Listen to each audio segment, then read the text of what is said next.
ভাগ্যে জয় ভাগ্যে ক্ষয়, ভাগ্যে ভাগ্যে টক্কর হয়, দিন শেষে জয়টা কিন্তু ভাগ্যবতীর হয়। আসসালামু আলাইকুম, কেমন আছেন সবাই? কি ভাবছেন? আজকে আমার বাড়িতে ছোট্টখাট্ট একটা আয়োজন, আমার ননদের বিয়ে। এই দিকে কিন্তু দুই দুলাভাই লেগে গেছে মুরগি কাটার প্রতিযোগিতায়।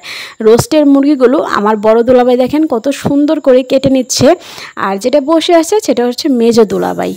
আর এখানে কিন্তু রান্নাগুলো সব প্রস্তুতি করা হয়ে যাচ্ছে। আমরা সব কিছু টুকটাক করে গুছিয়ে নিছি। যেহেতু আমি একটু অসুস্থ, তাই আমি কিন্তু কোনো কাজই করছি না, শুধুমাত্র ফাঁকিবাজের মতো ওনারা কাজ করছে আর আমি ভিডিও করছি। আর আপনাদের ভাইয়া শুধু খাওয়ার আগে কিন্তু কাজের সময় ওনাকে আর খুঁজে পাওয়া যায় না। তাই রান্নাটা প্রায় শেষের দিকে। আজকে কিন্তু খুব সুন্দরই আয়োজন করা হচ্ছে, যেহেতু ছেলের বাড়ি থেকে খুব কম লোকজন আসবে, তাই আমরা টুকটাক করে যতটুকু পারছি ততটুকু আয়োজন করে নিচ্ছি, একদম ছোটোখাটো করে বাড়ির মধ্যে। আমার মিষ্টি বুড়ি তো আজকে সেই খুশি, তার ছোট ফুপির বিয়ে বলে কথা। ছাদের উপরে প্যান্ডেল করছে, একটু পর পর এসে দেখছে, নাচ করছে, অনেক আনন্দে আছে।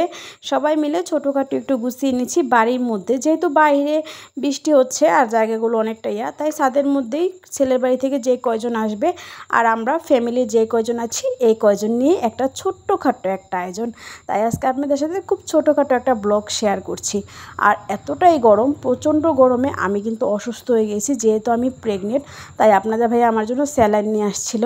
আর আমাদের বাড়িতে কিন্তু সবাই হাতে হাত লাগিয়ে কাজ করছে, আমি কোনো কাজই করছি না, আমি শুধু ঘুরছি। এদিকে কিন্তু নাস্তাটাও রেডি হয়ে গেছে, ছেলের বাড়ি থেকে লোকজনও প্রায় চলে এসেছে, রান্নাটা প্রায় শেষের দিকেই।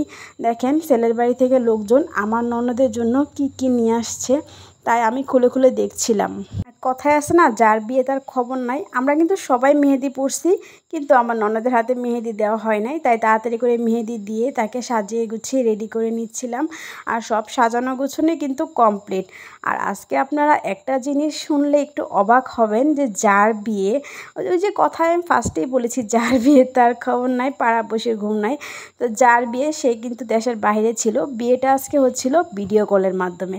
তো ভিডিও দেখেন আমাদের জামাই সাহেব, উনি কিন্তু বর্তমানে দেশের বাইরে আছে। তো দেশের বাইরে থাকলেও কি, তারপরও বিয়েটা তো অনেক মজাই হয়েছিল। আমরা আমার ননদকে সুন্দর করে সাজিয়ে গুছিয়ে রেডি করে দিয়েছি, এখন তার যাওয়ার পালা। আসলে মেয়েদের বিদায়টা কিন্তু অনেক কষ্টের হয়, বাবার বাড়ি থেকে কেউই কিন্তু হাসি মুখে যেতে চায় না। তো আমার ননদের বিদায় বেলাটা আমাদের কাছে অনেক খারাপ লাগছিল। তো সবাই মিলে তাকে বিদায় দিলাম, আল্লাহ হাফেজ। সবাই আমার ননদের জন্য দোয়া করবেন, তার সামনের জীবনটা যেন আরও সুন্দর হয়। আপনাদের সবার কাছে আমার ননদের জন্য দোয়া চাচ্ছি।